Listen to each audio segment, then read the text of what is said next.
看在地人在地情，推广在地物产。中华关系出奇招，找这个馆长王惠美，甲这电视的这个小姐做伙表演，要大家了解全台湾上界大牛村伊到底有偌好。同时推出将近40种经过产销履历认证的食材，这包括火龙果啦、杏鲍菇、健康猪等等。希望讲民众会使透过食了安心，了解这食食材，爱着中华。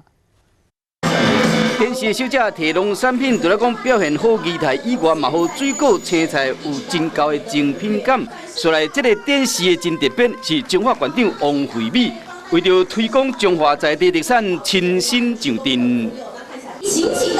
中华甲业者合作，推出30-40种的产品，伫全台湾里面，包括全台湾上早种火龙果的二林，这火龙果坚持5火1果的原则，确保品质大粒佮香甜。 蛤蟆是过滤的海水，以高含氧的设备饲的，要巴拉拢是经过产销履历的认证。红龙果的部分哦，它的纤维值是非常的高的，对于一些便秘的人来讲，它是一个非常好的一个圣品。那我们的这个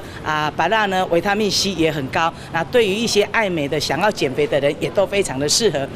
另外，南投嘛推出养生的5型蔬果，包括香菇、四结果、菜瓜等等，让消费者会使食到新鲜的食材，嘛透过这美食，更加了解地方的特性。